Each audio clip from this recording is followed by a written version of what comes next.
Hola, tengo 72 años y vivo en Guadalajara. Durante 8 meses, las dos personas en las que más confiaba en este mundo, mi único hijo y mi propia hermana, planearon quitarme todo lo que construí con décadas de trabajo y sacrificio. Falsificaron documentos, mintieron sobre mi salud mental y casi lograron dejarme sin nada. Hoy estoy aquí para contarte cómo descubrí la traición, cómo mi propia sangre quiso aprovecharse de mi edad para robarme mis propiedades, y cómo logré detenerlos justo a tiempo. Decidí compartir mi historia porque sé que hay muchas personas mayores pasando por algo similar, siendo víctimas de aquellos que deberían protegerlas. Si mi experiencia puede ayudar a alguien a reconocer las señales y defenderse, todo habrá valido la pena. Si esta historia te toca el corazón, por favor déjame tu comentario, dale like y suscríbete. No sabes cuánto significa saber que no estoy sola. Me llamo Mercedes Guadalupe Salazar de Mendoza. Tengo 72 años, nací y crecí aquí en Guadalajara, en este barrio de Chapultepec que ha visto pasar tantas generaciones. Vivo en la misma casa donde crié a mi hijo, donde mi esposo Francisco murió hace 12 años, donde las paredes guardan los secretos de una vida entera de trabajo y sacrificio. Hoy, sentada en mi patio mientras el sol de la tarde hace brillar las bugambilias moradas que tanto me gustan, necesito contarte algo. Necesito contarte la verdad sobre lo que me pasó, sobre cómo las personas que más amaba en este mundo intentaron quitarme todo. ¿Sabes qué es lo más doloroso de envejecer? No son las rodillas que duelen cuando llueve, ni las manos cansadas que ya no cosen tan rápido como antes. Lo más doloroso es cuando los que deberían cuidarte son los que más te lastiman. Cuando tu propia sangre, la que llevaste 9 meses en el vientre, la que alimentaste con tu pecho, la que protegiste toda tu vida, se convierte en tu peor enemigo. Esta no es una historia fácil de contar. Durante meses guardé el secreto, pensando que tal vez estaba equivocada, que tal vez mi mente me estaba jugando trucos. ¿Cómo puedes creer que tu único hijo, el niño que conoció tus brazos antes que nada en este mundo, esté planeando dejarte sin nada? ¿Cómo aceptas que tu hermana, con quien compartiste la infancia en las calles polvorientas de este mismo barrio, te vea solo como un obstáculo entre ella y el dinero? Pero la verdad es terca, como dicen por aquí. La verdad siempre sale a la luz, aunque duela más que 1000 agujas clavándose en el corazón. Déjame empezar por el principio, para que entiendas quién soy yo. No nací rica, no heredé nada fácil. Empecé a trabajar a los 14 años en las fábricas textiles de Guadalajara. Mis manos, que ahora ves arrugadas y manchadas por el sol, conocieron el trabajo duro antes de conocer la suavidad. Cosía desde que amanecía hasta que oscurecía, ganando centavos que guardaba en una lata de café escondida debajo de mi cama. Cuando tenía 22 años conocí a Francisco. Era un hombre bueno, trabajador, que manejaba un camión de transporte. No teníamos mucho, pero teníamos sueños. Nos casamos en la iglesia de San Francisco, con un vestido que yo misma cosí, trabajando de noche durante 3 meses. Tuvimos a nuestro hijo Alejandro 2 años después. Era un bebé hermoso, gordito, con los ojos negros de su padre y mi nariz respingada. Los años pasaron trabajando. Francisco y yo ahorrábamos cada peso. Abrí mi propia tienda de telas cuando Alejandro tenía 10 años. Era pequeña, apenas 4 metros de ancho, pero era mía. El olor de las telas nuevas, el sonido de la máquina de coser, las clientas que venían a buscar el mejor precio, todo eso se volvió mi vida. Francisco seguía manejando su camión, trayendo dinero a casa cada semana. Compramos nuestra primera propiedad para alquilar cuando teníamos 38 años. Un departamento chiquito en el centro histórico, cerca del Teatro Degollado. Nos costó años de sacrificio, de no ir al cine, de no comprar ropa nueva, de guardar cada peso que sobraba. Pero lo logramos. Luego vino la segunda propiedad, y después la tercera. Todo limpio, todo legal, todo ganado con el sudor de nuestra frente. ¿Te imaginas lo que se siente construir algo desde cero? ¿Saber que cada ladrillo, cada escritura, cada peso en el banco es producto de tu esfuerzo? Esa era mi vida, mi orgullo, mi legado. Cuando Francisco murió hace 12 años, de un infarto mientras manejaba su camión, pensé que me moría con él. Pero tenía que seguir. Tenía mis propiedades, mi tienda, mi independencia. Alejandro ya vivía en Los Ángeles para entonces, trabajando en no sé qué negocios que nunca me explicaba bien. Venía a visitarme 1 o 2 veces al año, siempre con prisa, siempre hablando de sus planes grandes que nunca se hacían realidad. Yo seguí sola, orgullosa de no necesitar a nadie. Administraba mis rentas, iba al banco cada mes a depositar el dinero, revisaba cada documento con cuidado. La vida de viuda no es fácil, pero yo la manejaba bien. Hasta marzo de este año. Hasta ese día cuando desperté temprano, como siempre, preparé mi café en la estufa como me enseñó mi mamá, y bajé a la sala. Ahí estaban ellos. Alejandro y mi hermana Patricia, sentados en mi mesa, la mesa de madera que Francisco compró cuando nos casamos, revisando papeles. Muchos papeles. El corazón me dio un vuelco. ¿Qué hacía Alejandro aquí sin avisarme? ¿Por qué estaba Patricia con él, si apenas nos hablábamos más allá de las fiestas familiares? ¿Qué papeles eran esos que guardaron rápidamente cuando me vieron? Ese momento, ese instante cuando vi sus caras de sorpresa y culpa, fue cuando empezó todo. Ahí comenzó mi pesadilla. Pero también ahí, sin saberlo, comenzó mi despertar. Porque esta historia que te voy a contar no es solo sobre cómo casi pierdo todo. Es sobre cómo encontré fuerzas que no sabía que tenía. Es sobre cómo una mujer de 72 años le plantó cara a su propia familia. Es sobre cómo descubrí que la verdadera familia no siempre es la de sangre. ¿Estás lista para escuchar? Porque lo que viene no es fácil, pero te prometo que al final entenderás por qué necesito contarlo. Los días después de encontrarlos en mi sala fueron extraños. Alejandro no se fue a Los Ángeles como siempre hacía. Se quedó en Guadalajara, rentando un cuarto en un hotel del centro. Eso ya era raro. Mi hijo nunca se quedaba más de 2 o 3 días cuando venía. Decía que tenía negocios urgentes, que Los Ángeles lo esperaba, que su vida estaba allá. Pero esta vez aparecía cada mañana en mi casa. Tocaba la puerta con esa sonrisa que yo conocía también, la misma que usaba cuando era niño y había hecho alguna travesura. Traía pan dulce de la panadería de Doña Lupita, conchas y orejas recién hechas, todavía tibias. El olor a canela y azúcar llenaba mi cocina. «Buenos días, mamá», me decía, besándome la frente. «¿Ya desayunaste? Te traje tus conchas favoritas». ¿Cómo podía desconfiar de mi propio hijo cuando me trataba así? ¿Qué madre no quiere creer que su hijo finalmente está siendo atento, que después de tantos años de distancia, por fin quiere estar cerca? Pero había algo en sus ojos que no me gustaba. Algo que no podía explicar. Cuando hablábamos, él desviaba la mirada. Cuando le preguntaba por qué se quedaba tanto tiempo, cambiaba el tema.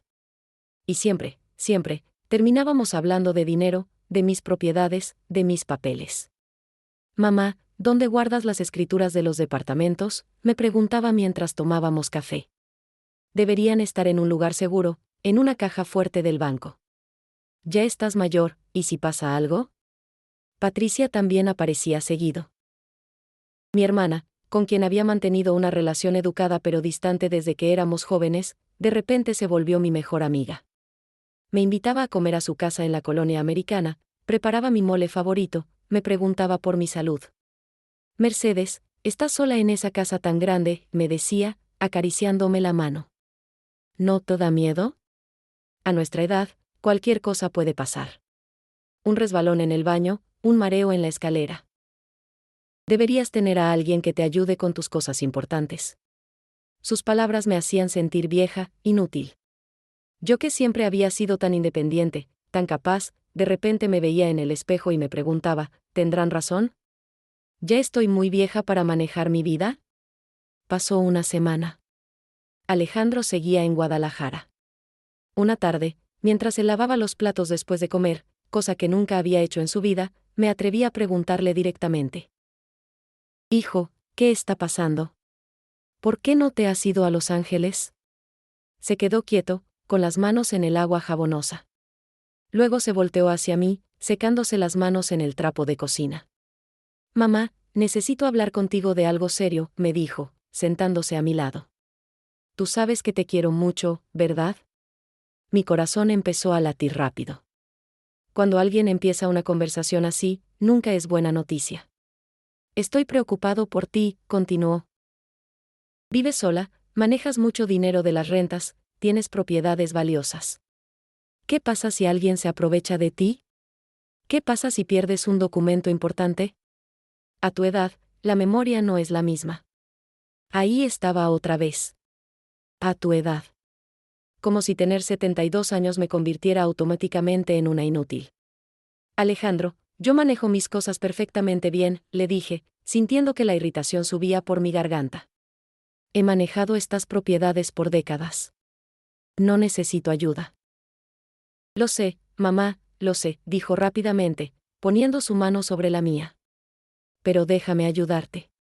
Solo para estar tranquilo. Podemos ir al banco juntos, revisar que todo esté en orden. Tal vez puedas darme una procuración, solo por si acaso, para que si pasa algo yo pueda ayudarte sin complicaciones. Una procuración. Esa palabra se quedó flotando en el aire de mi cocina como el humo del comal. No necesito darte una procuración, le dije firmemente. Si necesito ayuda, te llamaré. Su cara cambió. Por un segundo, solo un segundo, vi algo en sus ojos que me asustó. ¿Enojo? ¿Frustración? Pero rápidamente volvió la sonrisa. Claro, mamá. Como tú digas. Solo quiero lo mejor para ti. Esa noche no pude dormir. Me quedé despierta, escuchando los sonidos de la casa, los grillos en el patio, los carros pasando por la calle. Algo estaba mal, pero no sabía qué. A la mañana siguiente, decidí revisar mis documentos. Tengo una caja de metal donde guardo todas las escrituras, los contratos de renta, los papeles del banco. La guardo debajo de mi cama, en el mismo lugar donde guardaba mi lata de café con ahorros cuando era joven. Saqué la caja. Estaba cerrada con llave, como siempre. Abrí el candado y empecé a revisar. Escrituras de las 3 propiedades, contratos, estados de cuenta del banco, todo parecía estar en orden. Pero entonces encontré algo que no reconocí. Un papel oficial, con sellos y firmas. Lo leí una vez, luego otra vez, tratando de entender. Era una procuración. Una procuración donde yo supuestamente le daba a Alejandro poder para manejar mis cuentas bancarias. La firma era mía. O al menos se parecía mucho a mi firma. Pero yo no recordaba haber firmado ese documento. ¿Cuándo lo había firmado? ¿Dónde? Mis manos empezaron a temblar. El papel se sacudía entre mis dedos.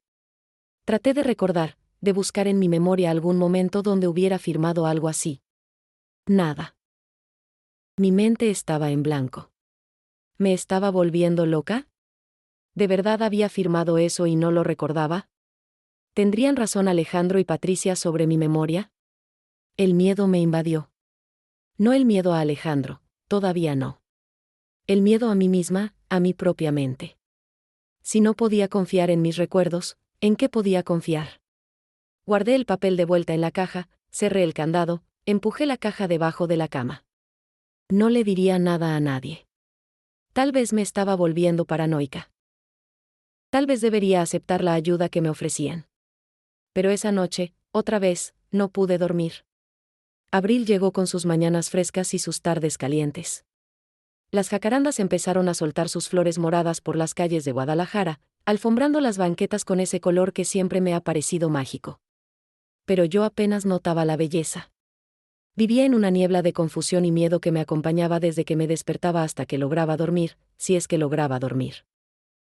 Alejandro finalmente regresó a Los Ángeles a mediados de abril, pero no sin antes insistir una y otra vez en que todo estaba organizado para mi bien. Me abrazó en el aeropuerto, me dijo que me amaba, que pronto volvería. Yo asentí, sonreí, actué como la madre que siempre había sido. Pero por dentro, algo se había roto. Patricia seguía viniendo a visitarme. Ya no era 1 o 2 veces a la semana, sino casi a diario. Aparecía por las tardes, cuando el sol empezaba a bajar y las sombras se alargaban en mi patio. Siempre traía algo, tacos de la taquería de la esquina, un pastel de 3 leches de su panadería favorita, flores para el altar de la Virgen en mi sala. Mercedes, vine a hacerte compañía, decía, sentándose en la mecedora de mimbre que fue de mi mamá. Una mujer no debería estar tan sola. Yo le agradecía, le servía agua de Jamaica, y nos sentábamos a platicar. Pero las conversaciones siempre terminaban en el mismo lugar, mis propiedades, mi dinero, mi futuro. ¿Ya pensaste qué va a pasar con todo esto cuando ya no estés?, me preguntaba, señalando la casa con un gesto de la mano. Alejandro está en Estados Unidos, ocupado con su vida. ¿Quién va a cuidar de tus cosas? Deberías hacer un testamento claro, organizar todo ahora que todavía puedes. Cada pregunta era como una gota de agua cayendo sobre una piedra. Al principio no hace nada, pero con el tiempo, empiezas a sentir cómo te desgasta. Una tarde de finales de abril, fui al banco a depositar el dinero de las rentas, como hacía cada mes. El Banco Santander en la avenida Chapultepec, donde tenía mi cuenta desde hacía 20 años. Conocía a todos los empleados, ellos me conocían a mí. Siempre era la misma rutina, hacía fila, entregaba mi dinero, me daban mi comprobante. Pero ese día fue diferente. Cuando traté de hacer una transferencia grande, para pagar el mantenimiento de uno de mis edificios, la cajera me dijo que necesitaba autorización adicional. ¿Autorización de quién?, le pregunté, confundida. De su apoderado, señora Mendoza, me respondió, mirando su pantalla de computadora. Aquí dice que para transacciones mayores a cierta cantidad, necesita la firma de su hijo, el señor Alejandro Mendoza. El mundo se me movió debajo de los pies. Las luces fluorescentes del banco parecían demasiado brillantes, el aire acondicionado demasiado frío. Debe haber un error, dije, tratando de mantener la voz firme. Yo nunca autoricé eso. Déjeme verificar, dijo la cajera, tecleando en su computadora. Aquí está. El cambio se hizo el 15 de marzo. Hay una firma suya en los documentos. El 15 de marzo. 2 días antes de encontrar a Alejandro y Patricia en mi sala. ¿Puedo ver esos documentos?, pregunté. Tendría que hablar con el gerente, me dijo. Déjeme llamarlo. Esperé en un sillón de plástico duro junto a la entrada, viendo a la gente entrar y salir del banco. Madres con niños, jóvenes con sus celulares, ancianos como yo haciendo trámites. Todos parecían tan normales, tan tranquilos. Y yo ahí, sintiéndome como si me estuviera ahogando. El gerente era nuevo, un muchacho de no más de 30 años con un traje que le quedaba un poco grande. No me conocía. Eso era parte del problema. Señora Mendoza, me dijo, sentándose frente a mí en su escritorio de vidrio. Entiendo su preocupación, pero los cambios en su cuenta fueron hechos legalmente. Tenemos su firma, sus documentos de identidad fueron verificados. Todo está en orden. Pero yo no recuerdo haber hecho esos cambios, insistí, sintiendo que las lágrimas querían salir. No lloré. No iba a llorar frente a ese muchacho que me veía como si fuera una viejita confundida. A veces olvidamos los trámites que hacemos, me dijo con una sonrisa que intentaba ser amable pero solo era condescendiente. Es normal, especialmente que, lo interrumpí. Especialmente a mi edad. Se puso rojo, incómodo. No quise decir eso. Solo que estos trámites pueden ser confusos.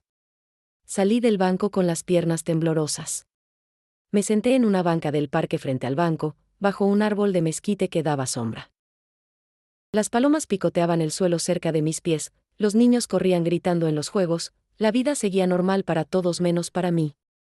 ¿Cómo había pasado esto? ¿Cómo había firmado esos papeles sin saberlo?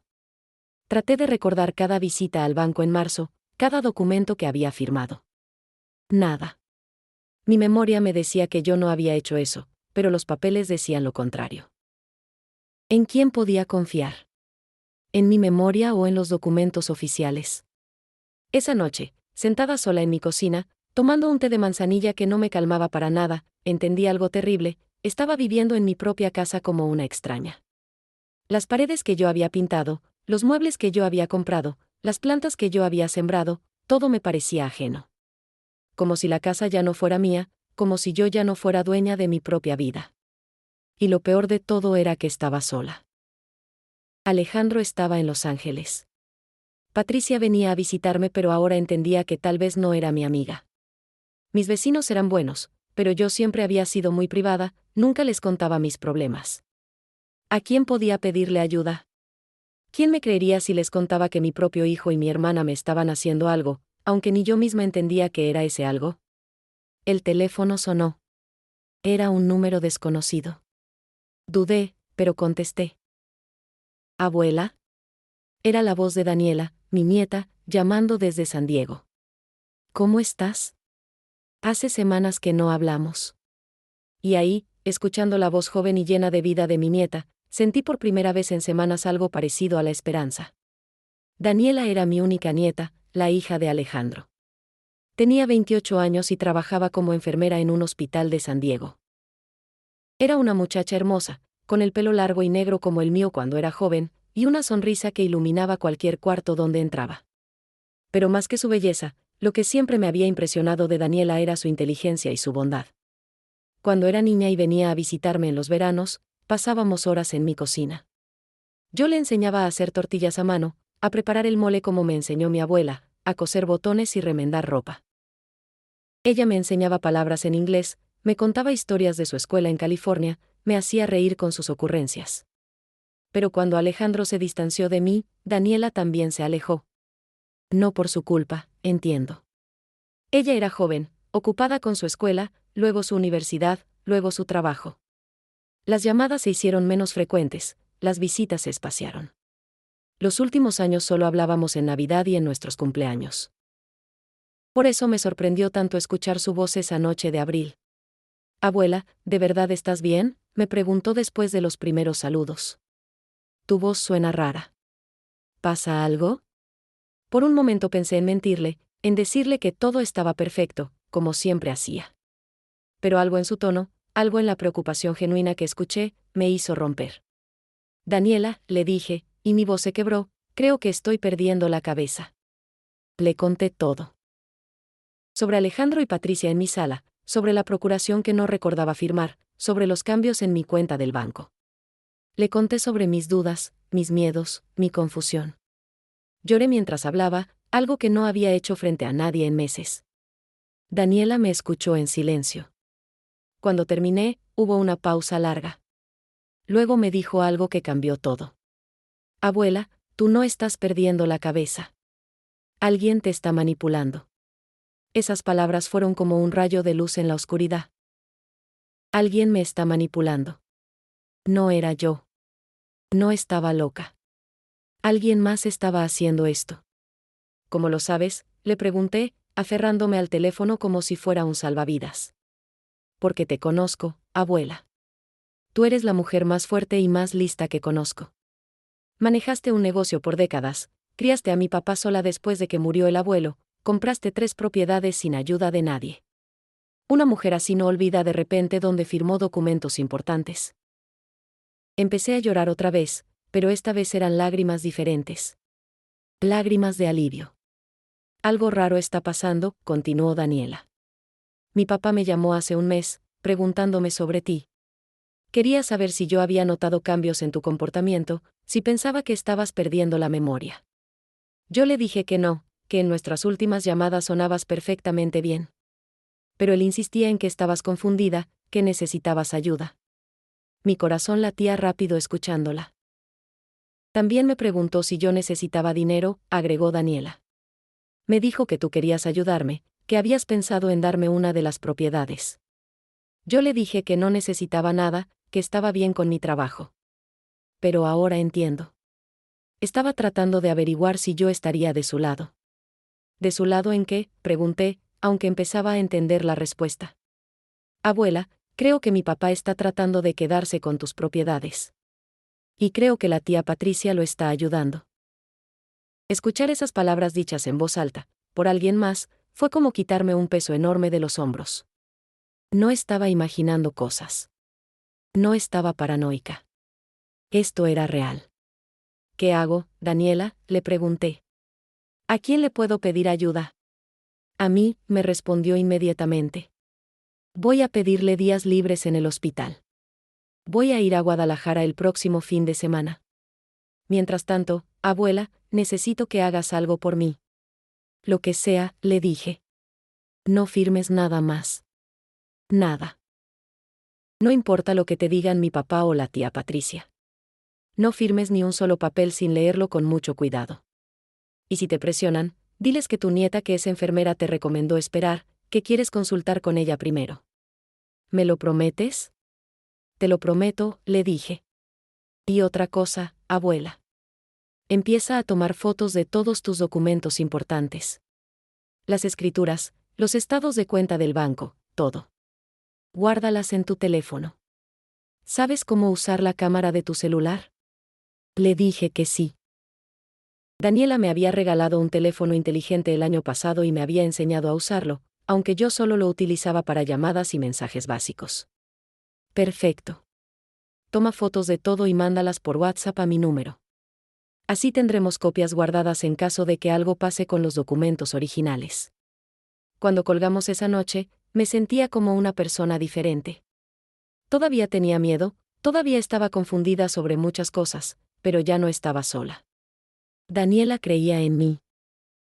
Daniela me iba a ayudar. Los días siguientes pasé horas fotografiando documentos. Cada escritura, cada contrato, cada estado de cuenta, cada recibo. Mis manos temblaban mientras sostenía el teléfono, tratando de enfocar bien para que las fotos salieran claras. Daniela me guiaba por WhatsApp, diciéndome qué ángulo usar, cómo iluminar mejor los papeles. Patricia vino a visitarme en medio de esto. Yo estaba en mi cuarto, fotografiando documentos, cuando escuché el timbre. Rápidamente guardé todo en la caja, empujé la caja debajo de la cama, y bajé a abrir. Mercedes, qué bueno que estás en casa, me dijo, entrando sin esperar invitación. Necesitamos hablar sobre algo importante. Se sentó en mi sala, en el mismo sofá donde Alejandro se había sentado hacía semanas. Alejandro me llamó, me dijo. Está muy preocupado por ti. Dice que fuiste al banco y te confundiste con tus cuentas, que no recordabas haber hecho ciertos trámites. La rabia subió por mi garganta como ácido. Pero recordé el consejo de Daniela, no confrontes todavía. Espera. Fue solo un malentendido, le dije calmadamente. Ya todo está aclarado. Mercedes, tal vez Alejandro tiene razón, insistió Patricia, acercándose y tomando mi mano. Tal vez necesitas ayuda. No hay nada de malo en admitir que las cosas se ponen difíciles con la edad. Yo podría ayudarte también. Podríamos ir juntas a un notario, organizar tus cosas, hacer un testamento claro. Por tu tranquilidad. No gracias, Patricia, le dije, retirando mi mano suavemente. Mi nieta Daniela viene este fin de semana. Ella me va a ayudar con todo eso. Es enfermera, sabe de estas cosas. La cara de Patricia cambió. Por un segundo, vi pánico en sus ojos. ¿Daniela viene?, preguntó. ¿Por qué? Porque es mi nieta y quiere visitarme, respondí. ¿Hay algún problema con eso? No, no, claro que no, dijo Patricia, levantándose rápidamente. Solo me sorprende. Hace años que no viene. Cuando se fue, supe que había hecho lo correcto. Y supe que el tiempo se estaba acabando.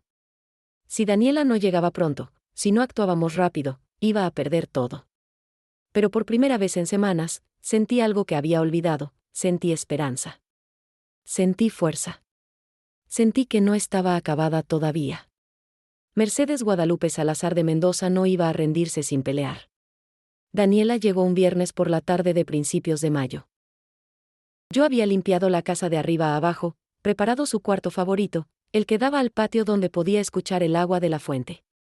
Hice su comida preferida, pozole rojo con todas las guarniciones, tostadas doradas y crujientes, aguacate fresco del mercado. Cuando escuché el taxi detenerse frente a mi casa y vi a mi nieta bajarse con su maleta, sentí que el corazón se me llenaba de amor y alivio. Corrí a la puerta, corrí lo más rápido que pueden correr unas piernas de 72 años, y la abracé fuerte. Abuela, me susurró al oído, todo va a estar bien. Te lo prometo. Esa noche, después de cenar, nos sentamos en la mesa de la cocina con todos mis documentos esparcidos frente a nosotras. Daniela los revisó uno por uno, tomando notas en un cuaderno, haciendo preguntas, analizando cada detalle con esa mente aguda que tenía. Mira esto, me dijo, señalando la procuración que había encontrado semanas atrás. ¿Esta firma, estás segura que es tuya? La miré con cuidado bajo la luz de la cocina. Era muy parecida a mi firma, pero algo estaba mal. La M, de Mercedes, yo siempre la hacía con un rizo al final. Esta M, era más recta, más simple. No es exactamente mi firma, le dije. Se parece, pero no es igual. Es una falsificación, dijo Daniela, y vi que sus ojos brillaban con furia. Mi papá falsificó tu firma.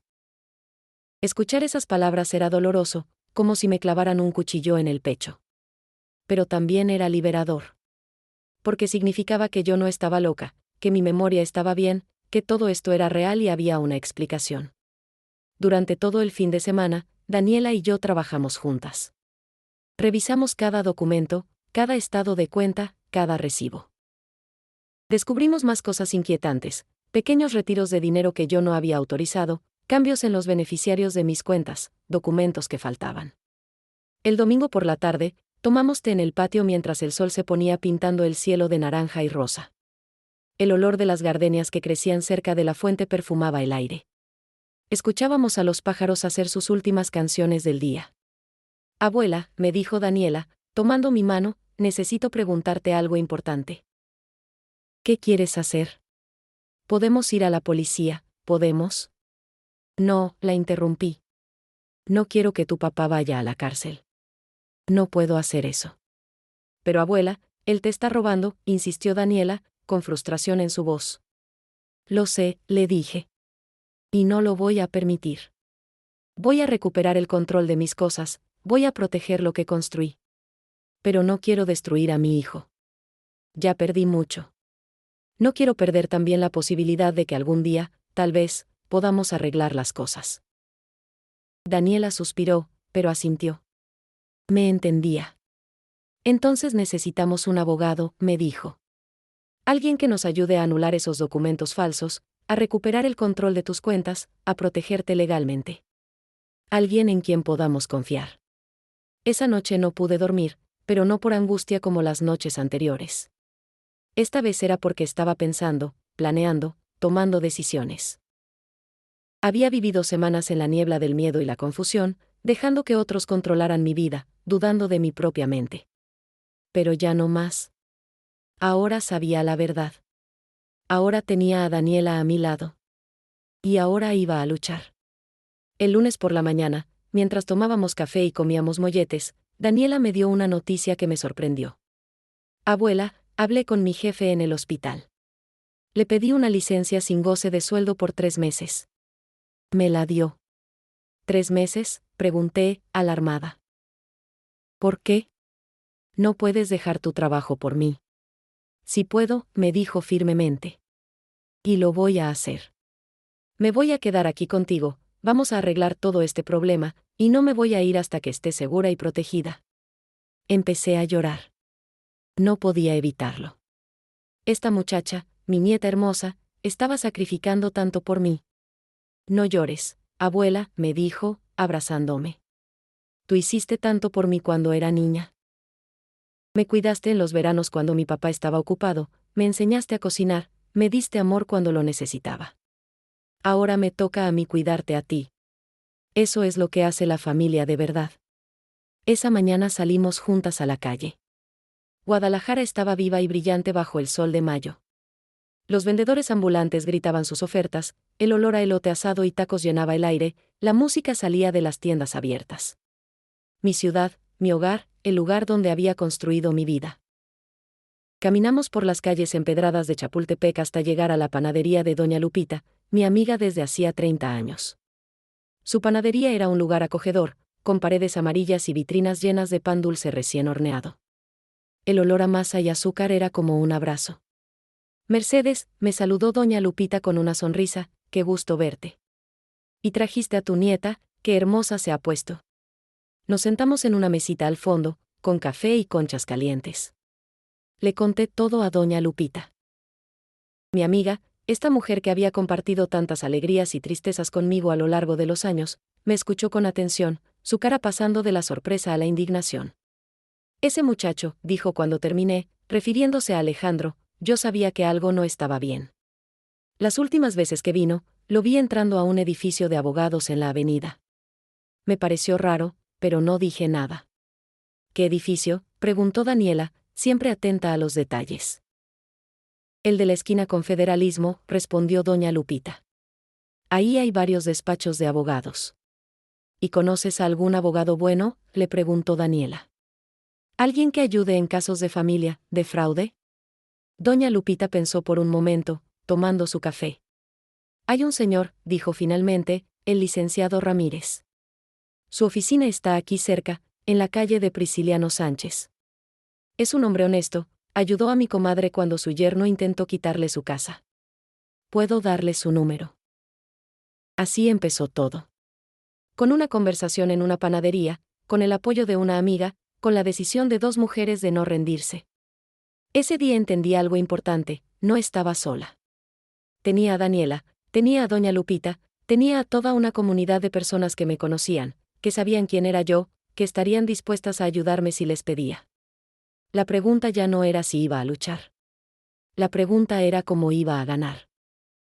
El licenciado Ramírez tenía su oficina en un edificio viejo pero bien cuidado en la calle Prisciliano Sánchez, en pleno centro histórico. Daniela y yo subimos las escaleras de cantera hasta el tercer piso, cada escalón gastado por décadas de gente buscando justicia. Mi rodilla derecha protestaba con cada paso, pero no me importaba. Tenía una misión. La oficina era pequeña pero ordenada. Las paredes estaban llenas de diplomas y fotografías antiguas de Guadalajara, el Teatro Degollado, la Catedral, el Hospicio Cabañas. Un ventilador de techo giraba lentamente, moviendo el aire caliente de mayo. El licenciado Ramírez era un hombre de unos 50 años, con pelo gris bien cortado y lentes que le daban un aire serio pero amable. Nos recibió con un apretón de manos firme y nos ofreció agua fresca de horchata. Doña Lupita me habló de ustedes, nos dijo, sentándose detrás de su escritorio de madera oscura. Cuéntenme qué está pasando. Le conté todo desde el principio. Daniela sacó las fotos que habíamos tomado de los documentos, mostrándole las firmas falsificadas, las transacciones sospechosas, todos los detalles que habíamos descubierto. El licenciado Ramírez escuchaba con atención, tomando notas, haciendo preguntas específicas. Cuando terminamos, se quedó en silencio por un momento, mirando los documentos esparcidos sobre su escritorio. Señora Mendoza, me dijo finalmente, quitándose los lentes y frotándose los ojos, lo que le está pasando es más común de lo que la gente piensa. Los casos de abuso financiero hacia adultos mayores han aumentado mucho en los últimos años. Y tristemente, la mayoría de las veces los responsables son miembros de la misma familia. ¿Podemos hacer algo?, preguntó Daniela ansiosamente. Sí, podemos hacer mucho, respondió el licenciado. Pero necesito que entiendan que esto va a tomar tiempo. Primero tenemos que anular la procuración falsa. Para eso necesitaremos una evaluación médica que pruebe que la señora Mendoza está en pleno uso de sus facultades mentales. Luego tenemos que recuperar el control de las cuentas bancarias y proteger las propiedades. Y finalmente, si es necesario, podemos iniciar acciones legales. No quiero que mi hijo vaya a la cárcel, le dije rápidamente. Solo quiero recuperar lo que es mío y protegerme. El licenciado asintió con comprensión. Entiendo. Podemos enfocarnos en lo civil, no en lo penal. Aunque debo decirle que lo que su hijo hizo es un delito. Pero respeto su decisión. Ese día firmamos un contrato con el licenciado Ramírez. Me costaría dinero que no tenía mucho porque Alejandro había estado moviendo mis cuentas, pero el licenciado aceptó un plan de pagos. La justicia no debería ser solo para los ricos, me dijo. Los siguientes días fueron un torbellino de actividad. Daniela se quedó conmigo en casa, durmiendo en el cuarto de huéspedes, llenando la casa con su energía joven y su determinación.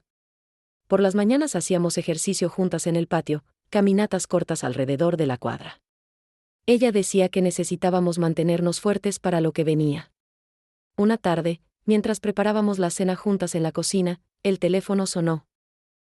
Era Alejandro, llamando desde Los Ángeles. Mamá, dijo su voz, me enteré que Daniela está contigo. ¿Qué está pasando? ¿Cómo se había enterado? Probablemente Patricia le avisó. Tu hija vino a visitarme, le respondí con calma. ¿Hay algún problema? No, ningún problema, dijo, pero yo podía escuchar la tensión en su voz. Solo que me preocupa que esté llenándote la cabeza de ideas raras. Ya sabes cómo son los jóvenes, siempre creyendo que saben más que uno. Tu hija es una profesional, le dije firmemente. Es enfermera, tiene estudios, sabe de lo que habla. Y me está ayudando a organizar mis cosas como debía haberlo hecho hace tiempo. Hubo un silencio incómodo. Mamá, necesito hablar contigo sobre algo importante, dijo finalmente. Voy a ir a Guadalajara la próxima semana. Hay decisiones que tenemos que tomar sobre tus propiedades. No hay ninguna decisión que tomar, le respondí. Mis propiedades están bien como están. Mamá, no seas terca, dijo, y ahora su voz sonaba irritada. Ya no estás para estos trotes. ¿Necesitas ayuda, guste o no? Si necesito ayuda, tengo a tu hija, le dije. Y tengo amigos. Y tengo a profesionales que me asesoran. Estoy perfectamente bien. Colgué antes de que pudiera responder. Mis manos temblaban, pero esta vez no de miedo sino de furia. ¿Cómo se atrevía a hablarme así? ¿Como si yo fuera una inútil? Bien hecho, abuela, me dijo Daniela, que había escuchado toda la conversación. No dejes que te intimide. Esa semana seguimos trabajando. El licenciado Ramírez me programó una cita con un geriatra, un doctor especializado en personas mayores, para que me hiciera una evaluación completa de mis capacidades mentales. La cita fue en un hospital privado moderno, todo blanco y limpio, que olía a desinfectante. El doctor, un hombre joven pero muy profesional, me hizo todo tipo de preguntas y pruebas. Tenía que recordar listas de palabras, resolver problemas matemáticos, hacer dibujos, responder preguntas sobre la fecha y el lugar donde estaba. Me sentía como en un examen de la escuela, nerviosa pero también determinada a hacerlo bien. Daniela esperó afuera durante las 2 horas que duró la evaluación. Cuando salí, me abrazó fuerte. ¿Cómo te fue?, me preguntó. Bien, le dije, aunque estaba exhausta. Creo que bien. Una semana después, recibimos los resultados. El doctor certificó que yo estaba en excelentes condiciones mentales para mi edad, sin signos de deterioro cognitivo, con memoria funcional perfecta y capacidad plena para tomar decisiones. Cuando el licenciado Ramírez leyó ese informe en voz alta en su oficina, lloré de alivio. No estaba loca. No estaba senil. Era la misma Mercedes de siempre. Con ese documento en mano, el licenciado presentó una solicitud formal al banco para anular todos los cambios hechos en mis cuentas. También enviamos una carta certificada a Alejandro, informándole que la procuración estaba siendo anulada por falsificación. Los días siguientes fueron de tensión y espera. Alejandro me llamaba constantemente, dejando mensajes de voz furiosos. Patricia aparecía en mi puerta, exigiendo que le explicara qué estaba pasando. Pero yo, con Daniela a mi lado y la puerta cerrada, no los dejaba entrar. Ustedes me mintieron, le dije a Patricia a través de la puerta una tarde. Intentaron robarme. Ya no son bienvenidos en mi casa. Mercedes, abre esta puerta, gritaba Patricia. Esa muchacha te está manipulando. Está metiéndote ideas en la cabeza. Pero yo no abrí. Por primera vez en mi vida, puse límites con mi familia. Y dolía horrible, pero también se sentía correcto. Doña Lupita seguía siendo mi roca. Venía cada tarde con pan fresco y noticias del barrio. Otros vecinos también empezaron a aparecer, ofreciendo apoyo. Don Ramiro, el dueño de la ferretería, me trajo un candado nuevo para mi puerta. Doña Carmen, que vendía flores en el mercado, me regaló un ramo de rosas para darme ánimo. Me di cuenta de algo hermoso, tenía una comunidad. Tenía gente que se preocupaba por mí, no por mi dinero ni mis propiedades, sino por mí como persona. Esa red de apoyo, tejida a través de años de vivir en el mismo barrio, de compartir cafés y conversaciones, de ser buena vecina, ahora me sostenía cuando más lo necesitaba. Junio llegó con sus mañanas de calor intenso y sus tardes de lluvia. Las calles de Guadalajara se llenaban del olor a tierra mojada que tanto me gusta, ese olor que los mexicanos llamamos petricor y que me recuerda a mi niñez. Pero yo apenas podía disfrutar el paisaje. Estábamos en plena batalla legal, y cada día traía nuevos desafíos. El licenciado Ramírez trabajaba incansablemente, presentando documentos, haciendo trámites, construyendo nuestro caso. Pero necesitábamos más pruebas. Necesitábamos demostrar sin lugar a dudas que Alejandro había falsificado mi firma y que había manipulado mis cuentas sin mi consentimiento. Una tarde, Daniela tuvo una idea brillante. Estábamos sentadas en el patio, viendo caer la lluvia sobre las plantas, cuando ella saltó de su silla. Abuela, ¿tienes documentos viejos con tu firma? ¿Cartas, contratos anteriores, algo de hace años? Sí, le dije, pensando. Tengo cajas llenas de papeles en el cuarto de arriba. Guardo todo, cartas de tu abuelo, contratos viejos de la tienda, recibos de las propiedades. Subimos al cuarto de almacenamiento, un espacio pequeño que olía a naftalina y recuerdos. Había cajas apiladas contra las paredes, cada una etiquetada con años, 1985 a 1990, 1991 a 1995, y así. Empezamos a revisar, abriendo cajas polvorientas, sacando papeles amarillentos por el tiempo. Encontramos tantas cosas. Cartas de amor de Francisco, escritas con su letra grande y desprolija. Contratos de la tienda de telas, firmados hacía décadas. Escrituras originales de las propiedades, con fechas de los años 90. Y en cada uno, mi firma, clara, consistente, con ese rizo característico en la M de Mercedes. Esto es perfecto, dijo Daniela, fotografiando cada documento. Con esto podemos probar que tu firma verdadera es diferente de la que aparece en la procuración falsa. Un experto en grafología podrá confirmarlo. El licenciado Ramírez nos recomendó a un perito calígrafo, un especialista que trabaja con los tribunales analizando firmas y documentos. Era un señor mayor, con bigote blanco y manos temblorosas, pero sus ojos eran agudos como los de un águila. Le entregamos todos los documentos, los antiguos con mi firma real y los nuevos con las firmas falsificadas. Él los examinó con una lupa especial, midiendo ángulos, comparando presión de la tinta, analizando cada detalle microscópico. Una semana después, nos entregó su informe. Daniela y yo lo leímos juntas en la oficina del licenciado Ramírez, nuestros corazones latiendo rápido.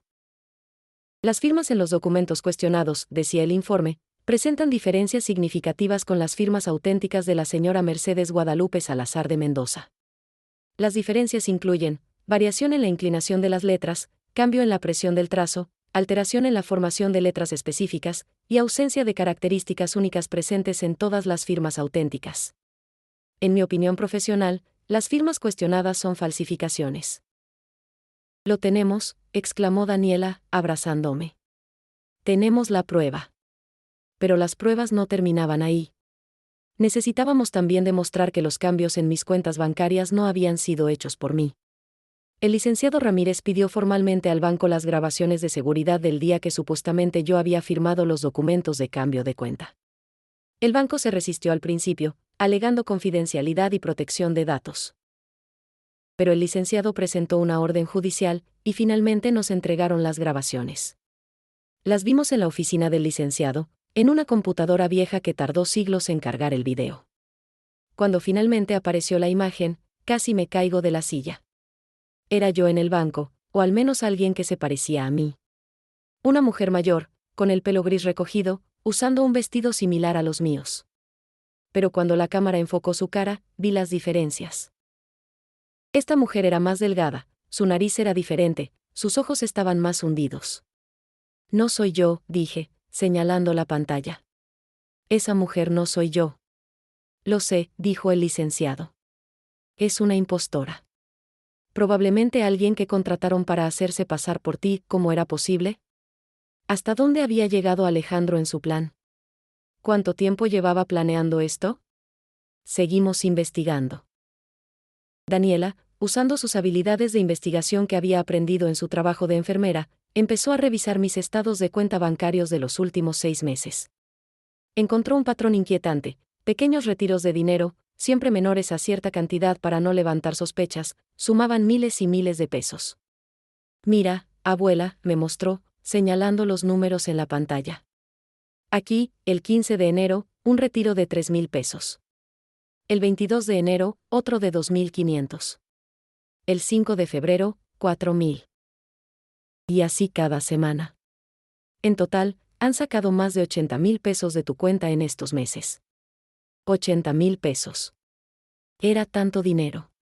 Dinero que yo había ganado con rentas, con mi trabajo, con mi esfuerzo.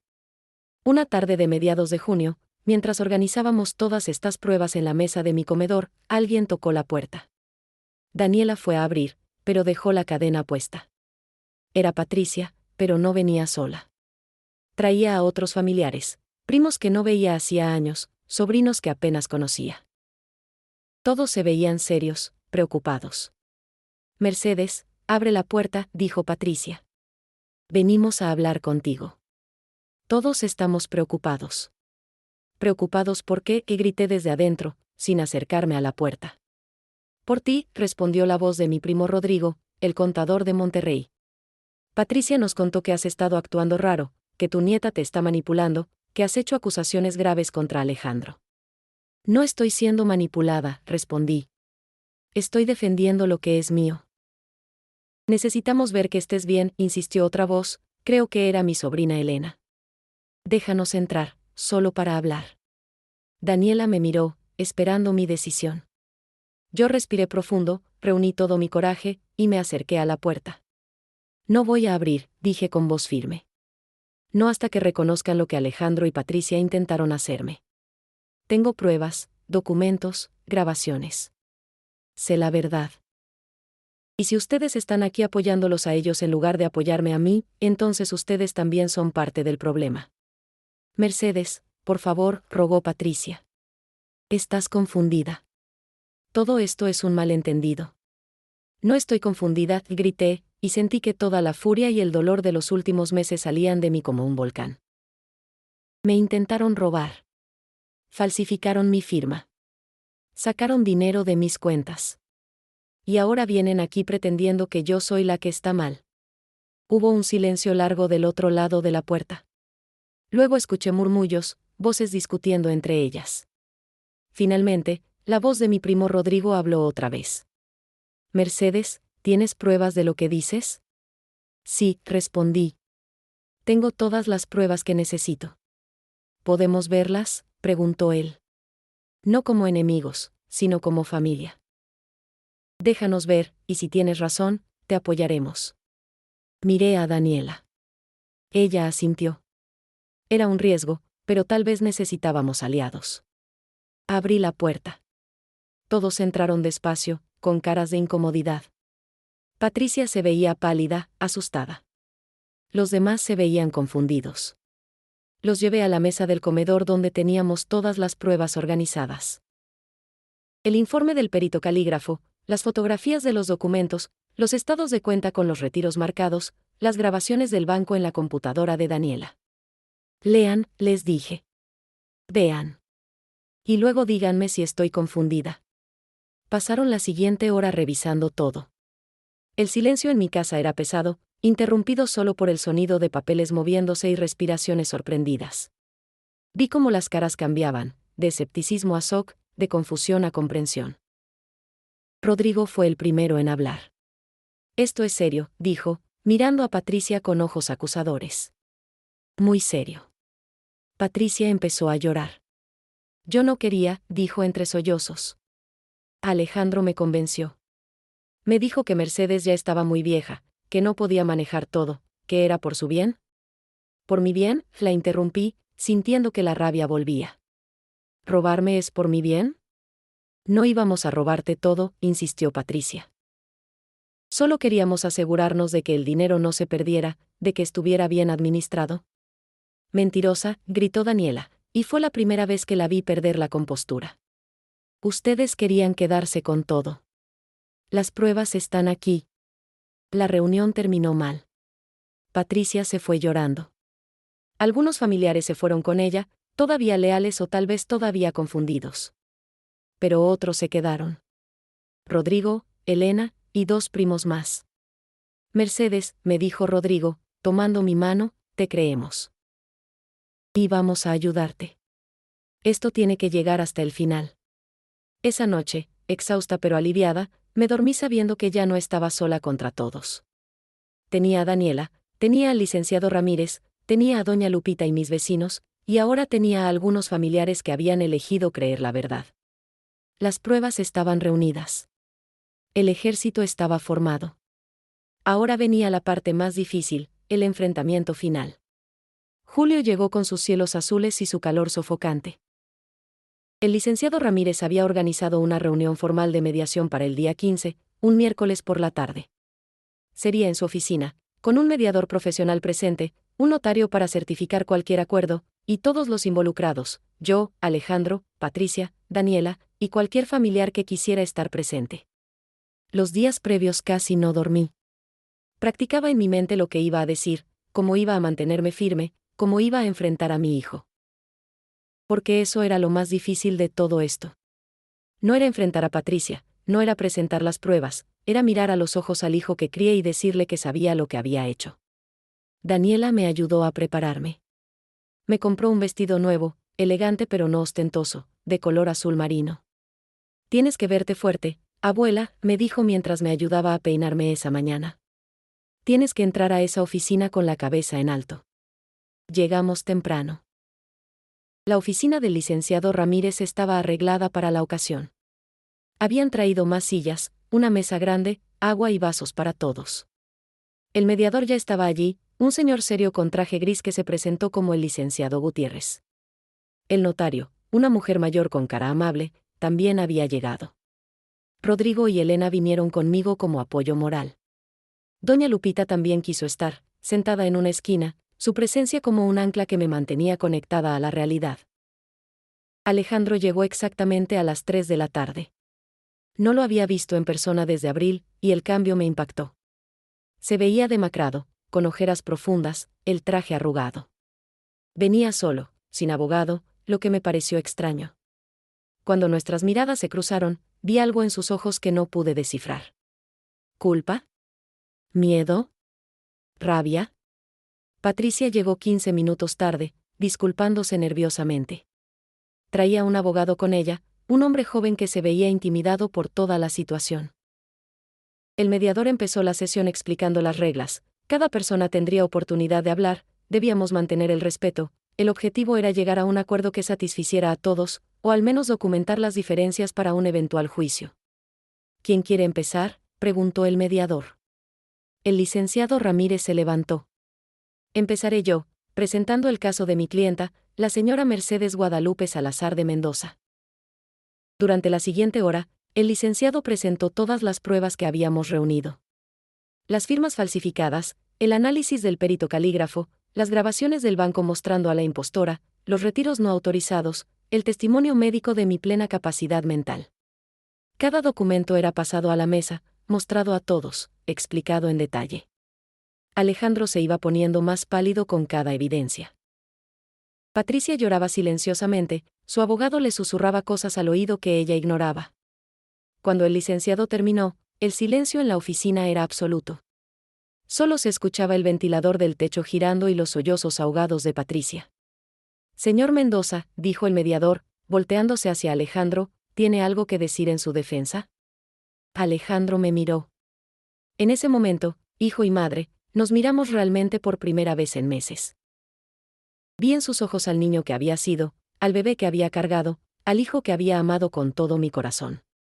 Pero también vi a un hombre desesperado, a alguien que había perdido su camino. Mamá, dijo, y su voz se quebró, yo no quería hacerte daño. Pero lo hiciste, respondí, y mi voz era firme aunque mi corazón se estaba rompiendo. Me mentiste. Me robaste. Intentaste quitarme todo lo que trabajé toda mi vida. Tenía deudas, dijo, bajando la mirada. El negocio en Los Ángeles fracasó. Debía dinero a mucha gente. Gente peligrosa. ¿Necesitaba dinero rápido o qué?, pregunté. ¿O te harían daño? ¿Y por eso decidiste hacerme daño a mí en su lugar? No era hacerte daño, exclamó, levantando la voz. Iba a darte tu dinero, mamá. Solo necesitaba usar las propiedades como garantía, vender una tal vez, resolver mis problemas, y luego todo iba a volver a la normalidad. ¿Y mi opinión no importaba?, le pregunté. ¿No podías simplemente pedirme ayuda? ¿Tuviste que mentirme, falsificar mi firma, tratarme como si fuera una inútil? Alejandro se derrumbó. Literalmente se desplomó en su silla, su cara entre sus manos, llorando. Era un llanto de hombre adulto, feo y desesperado. Tuve miedo, dijo entre sollozos. Tuve miedo de que dijeras que no. Tuve miedo de admitir que había fracasado. Tuve miedo de decepcionar otra vez. Mi corazón se partió escuchándolo. Porque parte de mí quería levantarme, abrazarlo, decirle que todo iba a estar bien como cuando era niño y se caía y yo curaba sus rodillas raspadas. Pero otra parte de mí, la parte que había sido traicionada y lastimada, se quedó sentada en su silla. La tía Patricia, dijo Daniela con voz dura, ¿cuál es su excusa? Patricia levantó la cara, hinchada de tanto llorar. Yo. Empezó, pero las palabras no salían. Ella me buscó primero, dijo Alejandro repentinamente. Hace un año. Me dijo que tenía derecho a más de lo que nuestros padres le habían dejado, que mamá había sido favorecida, que las propiedades debían distribuirse entre la familia. Eso es mentira, gritó Patricia, levantándose. Tú me buscaste. Me dijiste que Mercedes estaba perdiendo la cabeza, que necesitaba ayuda, que era nuestro deber proteger las propiedades antes de que las perdiera. Y así empezó. Los dos se acusaban mutuamente, cada uno tratando de echar la culpa al otro. El mediador intentaba calmarlos, pero era como ver una presa romperse. Todo el plan, todas las mentiras, salían a la luz en una cascada de acusaciones y contraacusaciones. Fue Rodrigo quien finalmente los detuvo. Se levantó, golpeó la mesa con la mano, y su voz resonó en la oficina. Basta, gritó. No importa quién empezó. No importa quién tuvo la idea primero. Lo que importa es que ambos participaron. Ambos mintieron. Ambos intentaron robar a Mercedes. Y ahora tienen que enfrentar las consecuencias. El mediador recuperó el control. Señor Mendoza, señora Patricia, las pruebas contra ustedes son contundentes. Ambos pueden enfrentar cargos criminales por fraude, falsificación de documentos y apropiación indebida. Sin embargo, la señora Mercedes ha expresado que no desea proceder penalmente si llegan a un acuerdo civil satisfactorio. ¿Qué tipo de acuerdo?, preguntó el abogado de Patricia nerviosamente. El licenciado Ramírez sacó un documento.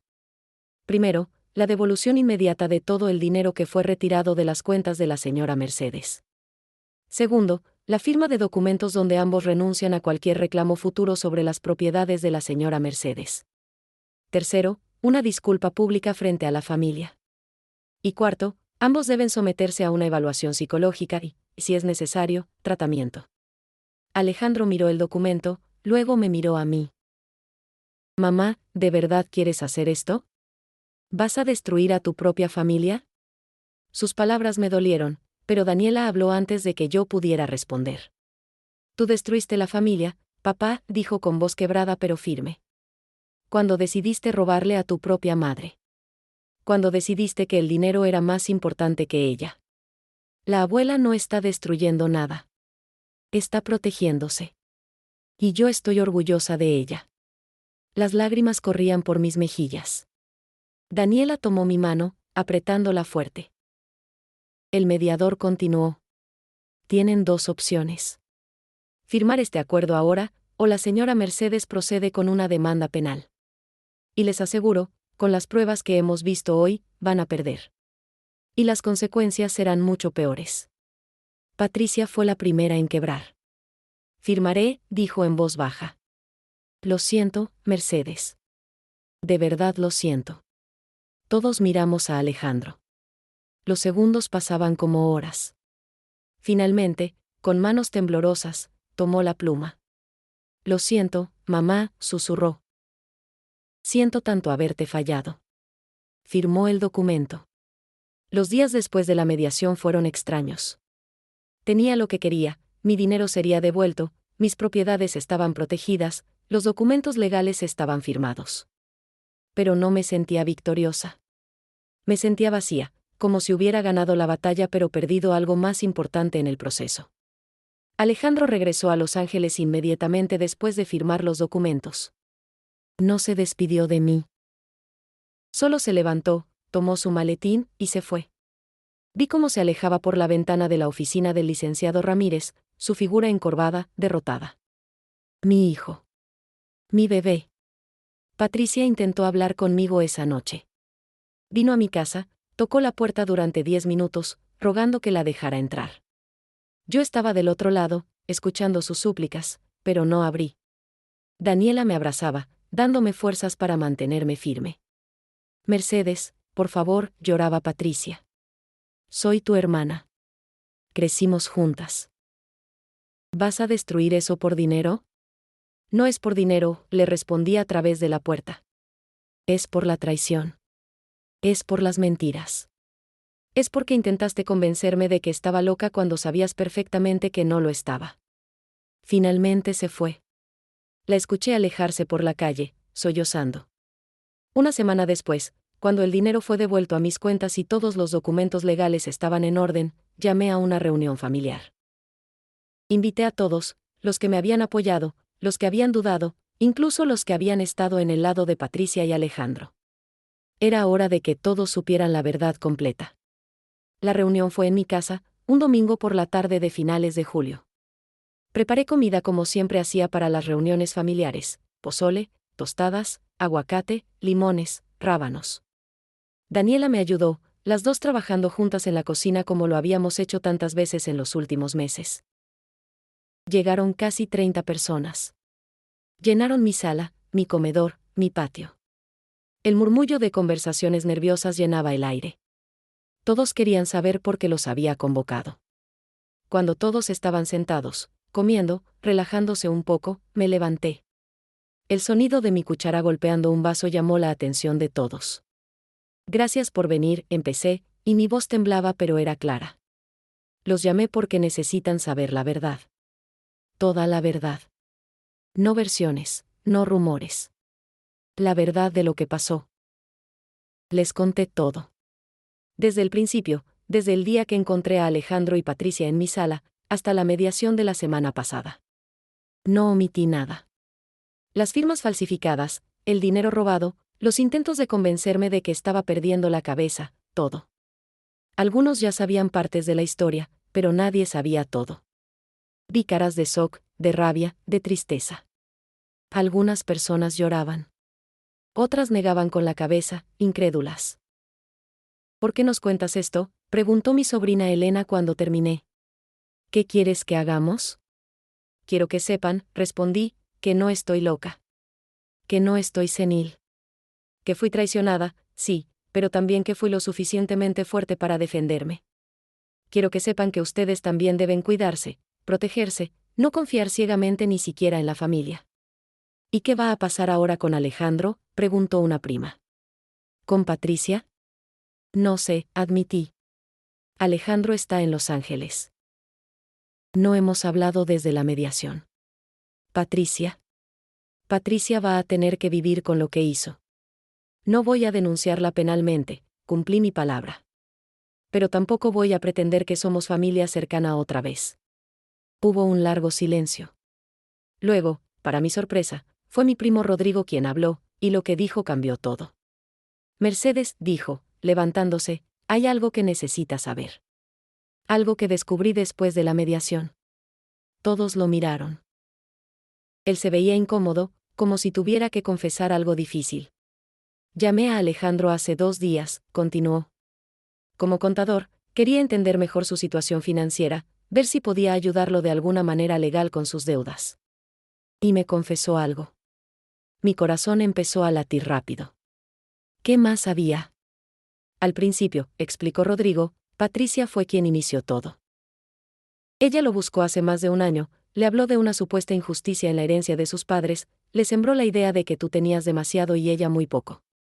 Pero cuando Alejandro empezó a tener problemas financieros graves, él tomó el plan de Patricia y lo llevó mucho más lejos. Patricia solo quería corregir la herencia. Alejandro quería todo.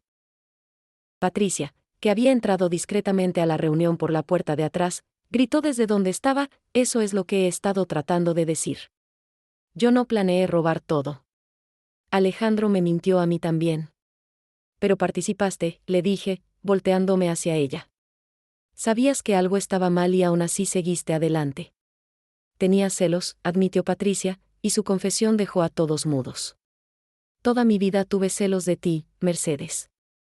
Tú eras la favorita de papá y mamá. Tú conseguiste al buen marido. Tú construiste el negocio exitoso.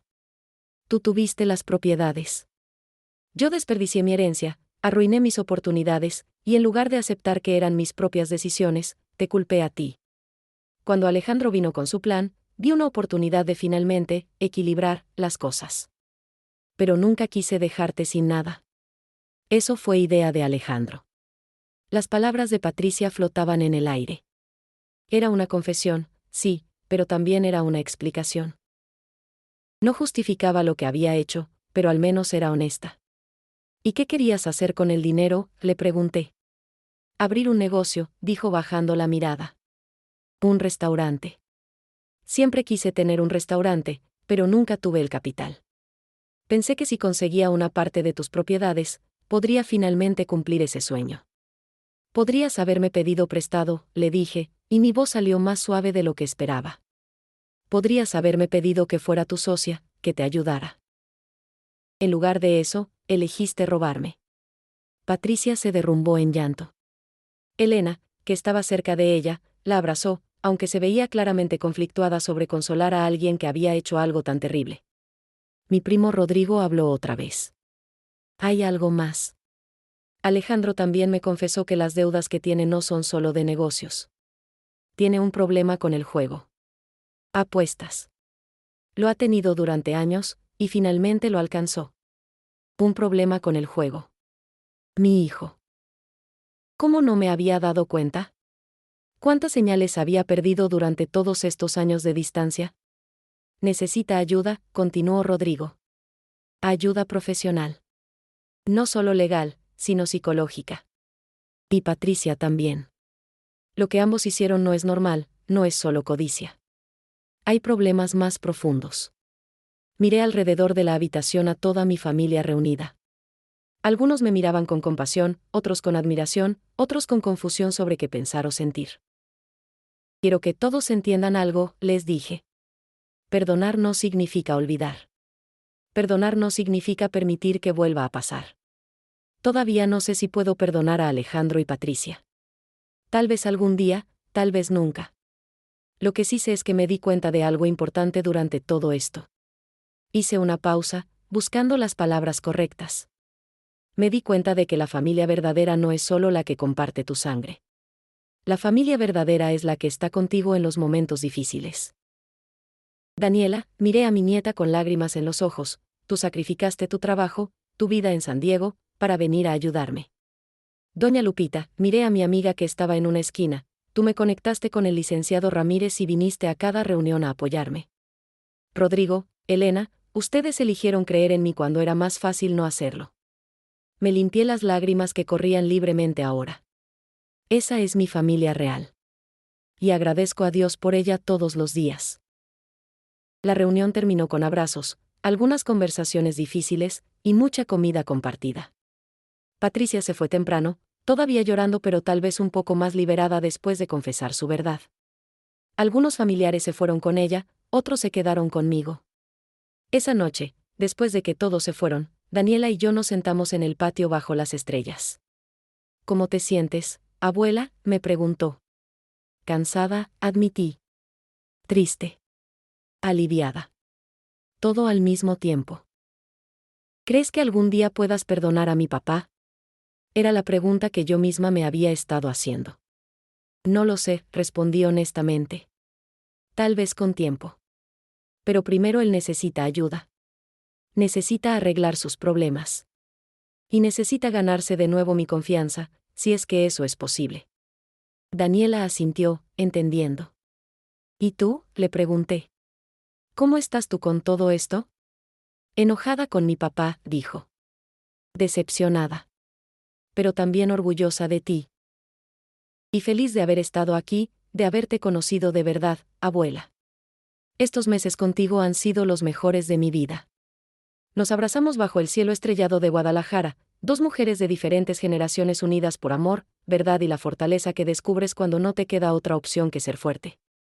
Agosto llegó con sus últimas lluvias del verano. Las calles de Guadalajara brillaban limpias después de cada tormenta, y el aire olía fresco, renovado. Así me sentía yo, renovada. El dinero había sido completamente devuelto a mis cuentas. El licenciado Ramírez se aseguró de que cada peso estuviera donde debía estar. Más que eso, establecimos nuevas protecciones legales, un testamento claro y protegido, poderes notariales que requerían múltiples firmas y verificaciones, cuentas con sistemas de alerta para cualquier movimiento inusual. Nunca es tarde para protegerse, me dijo el licenciado Ramírez cuando firmamos los últimos documentos. Lo que le pasó a usted les pasa a muchas personas mayores. Pero usted tuvo el coraje de luchar. Eso la hace especial. No me sentía especial. me sentía como una sobreviviente. Como alguien que había estado al borde de perderlo todo y había logrado regresar. Daniela se quedó conmigo todo agosto. Habíamos hablado de que debía volver a su trabajo en San Diego, pero ella parecía reacia a irse. Una tarde, mientras tomábamos té helado en el patio, me confesó por qué. Abuela, he estado pensando, me dijo. ¿Qué te parecería si me quedo? ¿Quedarte?, pregunté, sorprendida. ¿En Guadalajara? Sí, respondió, emocionada. He estado investigando. Puedo transferir mi licencia de enfermera a México. Hay hospitales aquí que necesitan personal bilingüe. Y he estado pensando en tu vieja tienda de telas. Mi corazón dio un salto. Mi tienda. La había cerrado hacía 3 años, cuando mantenerla abierta se volvió demasiado agotador para mí sola. Pero siempre la había extrañado. El olor de las telas nuevas, el sonido de la máquina de coser, las clientas que venían buscando el diseño perfecto. ¿Qué pasa con mi tienda?, pregunté. ¿Y si la reabrimos?, propuso Daniela, sus ojos brillando con entusiasmo. Juntas. Tú y yo. Podríamos modernizarla, agregar ventas por internet, ofrecer clases de costura. Yo manejaría la parte de negocios y las redes sociales, tú serías la maestra, la cara de la tienda. ¿Qué dices? Me quedé sin palabras. Era un sueño que no sabía que tenía hasta ese momento. Una nueva oportunidad, un nuevo comienzo, pero conectado con mi pasado, con mi historia, con todo lo que había construido. ¿De verdad quieres hacer eso?, le pregunté. ¿Dejar tu vida en Estados Unidos? Abuela, me dijo, tomando mis manos arrugadas entre las suyas jóvenes, estos meses contigo me demostraron que mi vida estaba vacía ya. Tenía trabajo, sí, pero no tenía propósito real. Aquí, contigo, me siento completa. Siento que estoy donde debo estar. Lloré, obviamente. ¿Qué abuela no lloraría escuchando esas palabras? Y así comenzó nuestro proyecto. Durante las siguientes semanas, Daniela y yo trabajamos en la tienda. Estaba en un local pequeño en la avenida Chapultepec, cerca del parque. Las paredes necesitaban pintura, el piso necesitaba pulirse, los estantes necesitaban reparación. Pero la estructura estaba sólida, esperando. Rodrigo nos ayudó con los permisos y licencias. Elena nos conectó con proveedores de telas. Doña Lupita nos preparaba comida cuando trabajábamos hasta tarde. La comunidad que me había sostenido durante mi batalla legal ahora me sostenía en mi renacimiento. Renovamos la tienda con amor y cuidado. Pintamos las paredes de un amarillo alegre. Instalamos nuevos estantes blancos. Compramos una máquina de coser moderna, pero mantuvimos mi vieja Singer como decoración, un homenaje a mis años de trabajo. Daniela creó una página de Instagram y Facebook, tomando fotos hermosas de las telas, de mis manos trabajando, de la tienda transformándose.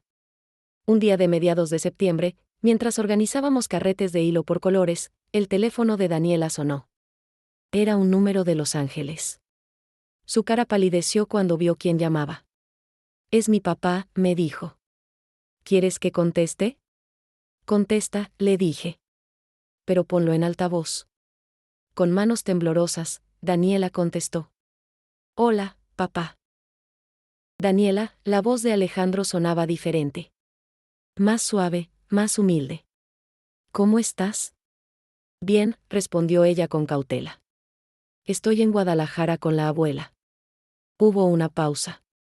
Lo sé. Rodrigo me contó. Escucha, yo necesito hablar con tu abuela. ¿Está ahí? Daniela me miró. Yo asentí. Estoy aquí, Alejandro, dije, acercándome al teléfono. Mamá, su voz se quebró un poco. No espero que me perdones. No espero que quieras hablar conmigo. Pero necesito decirte algo. Te escucho, respondí, mi corazón latiendo rápido. Entré a un programa, dijo. Para el problema con el juego.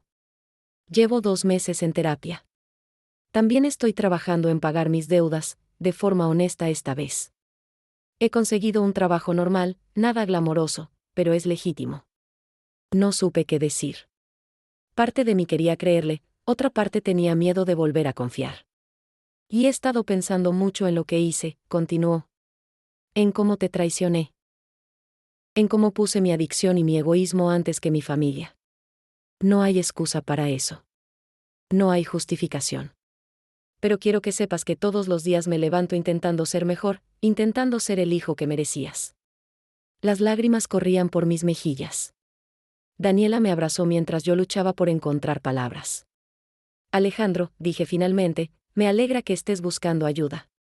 De verdad. Pero necesito tiempo. Necesito ver cambios reales, no solo palabras. ¿Entiendes?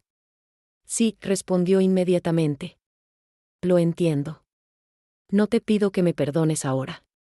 Solo te pido que no cierres la puerta completamente. Que algún día, tal vez, si demuestro que he cambiado, podamos. Su voz se apagó, pero yo entendí lo que quería decir. La puerta no está cerrada, le dije suavemente. Pero tampoco está abierta.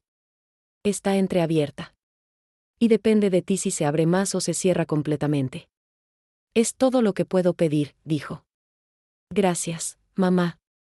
Te amo. Siempre te he amado, incluso cuando hice esas cosas horribles. Yo también te amo, admití, porque era verdad. No había dejado de amar a mi hijo. Pero el amor no significa permitir el abuso, y eso es lo que él tenía que entender. La llamada terminó. Daniela y yo nos quedamos abrazadas por un largo rato, procesando la conversación. ¿Crees que ha cambiado de verdad?, me preguntó. No lo sé, respondí honestamente. Pero quiero creer que es posible. Que la gente puede cambiar si realmente quiere. La gran inauguración de la tienda fue el 1 de octubre, exactamente 7 meses después de encontrar a Alejandro y Patricia en mi sala aquella mañana de marzo. Habíamos llamado a la tienda Hilos de Esperanza, un nombre que Daniela sugirió y que me pareció perfecto. Toda la comunidad vino. Doña Lupita trajo pan dulce para todos. Rodrigo y Elena trajeron flores. Los vecinos del barrio que me conocían desde hacía décadas vinieron a apoyarme. El licenciado Ramírez vino con su esposa. Incluso el perito calígrafo apareció, curioso por ver cómo había terminado todo. La tienda estaba llena de colores, telas de todos los matices colgaban de los estantes, carretes de hilo formaban arcoíris en las paredes, maniquíes exhibían diseños que Daniela y yo habíamos hecho juntas. Había música tradicional mexicana sonando, y el aroma de café recién hecho llenaba el espacio. Di un pequeño discurso, parada en medio de la tienda con Daniela a mi lado. Hace 7 meses, comencé, casi pierdo todo. Casi pierdo mis propiedades, mi dinero, mi dignidad. Pero descubrí algo más valioso que cualquier propiedad, descubrí que no estoy sola. Descubrí la fuerza de la comunidad, el poder del amor verdadero, y la importancia de luchar por lo que es tuyo.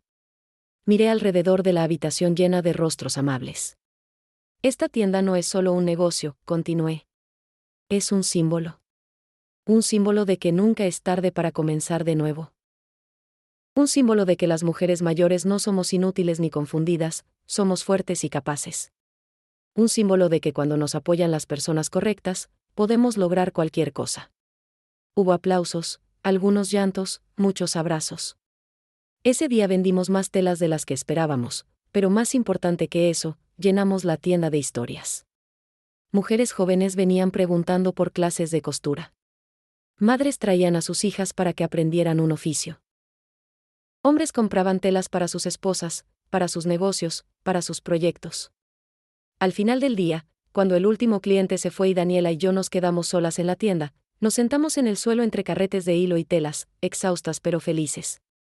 Lo logramos, abuela, dijo Daniela, recostando su cabeza en mi hombro. Lo logramos, repetí, acariciando su pelo negro. Octubre trajo consigo el cambio de estaciones. Las jacarandas que habían florecido en primavera ahora dejaban caer sus últimos pétalos, preparándose para el descanso del invierno. Pero en mi corazón había una primavera perpetua. Patricia me escribió una carta a finales de octubre. No vino en persona, lo cual agradecí. La carta era larga, llena de disculpas y explicaciones. Me contó que también estaba en terapia, trabajando en sus celos y resentimientos. Me contó que había conseguido trabajo en una cafetería, algo humilde pero honesto. Terminaba la carta preguntando si algún día, en un futuro lejano, podríamos hablar como hermanas otra vez. Guardé la carta sin responder. Todavía no estaba lista. Pero tampoco la rompí. La guardé en mi caja de documentos importantes, entre las escrituras y los contratos, como un recordatorio de que la sanación toma tiempo.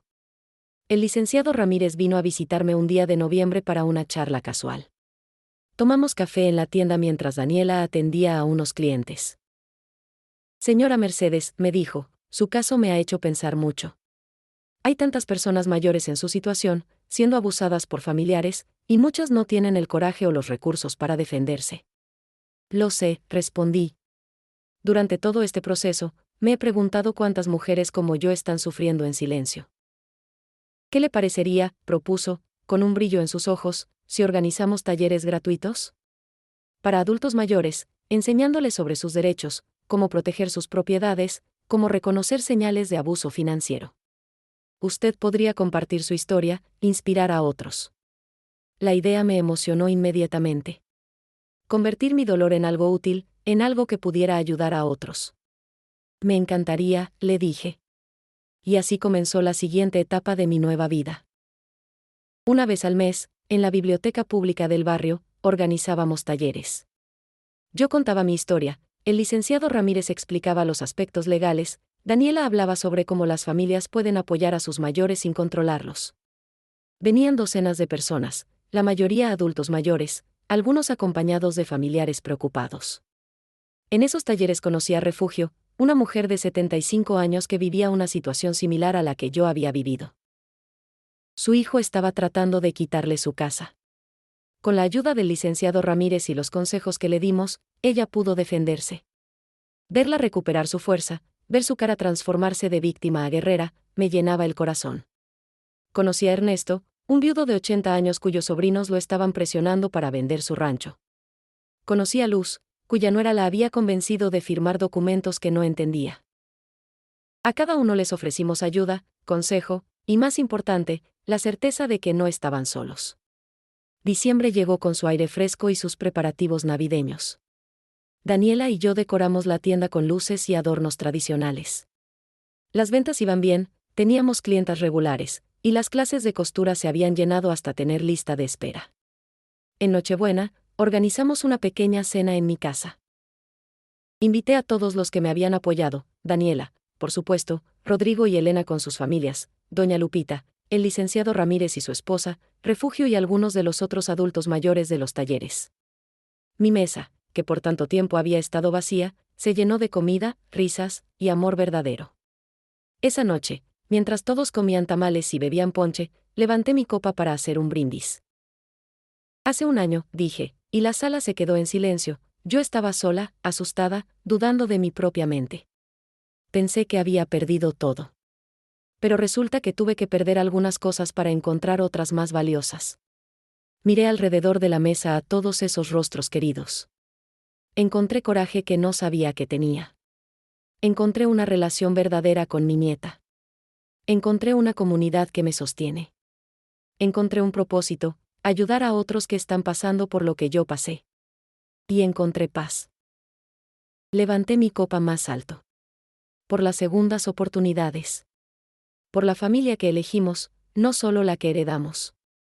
Por la fuerza de las mujeres que se niegan a ser víctimas. Y por todos ustedes, que me demostraron que el amor verdadero existe. Salud, respondieron todos, y el sonido de las copas chocando llenó mi casa de música.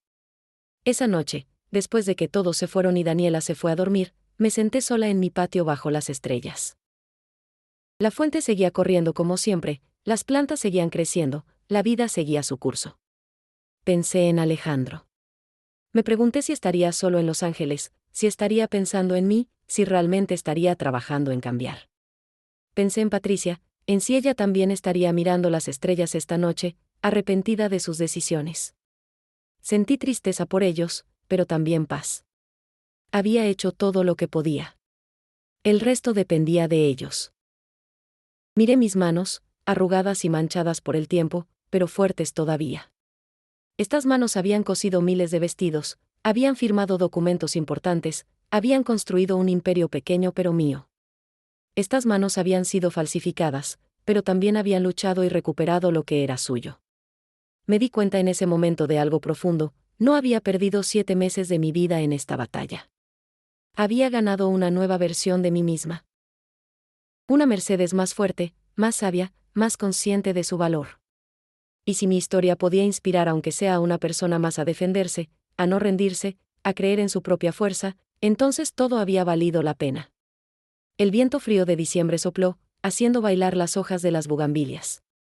Me envolví en mi rebozo y sonreí. Tenía 72 años, pero mi vida apenas estaba comenzando otra vez. Y esta vez, la estaba viviendo en mis propios términos.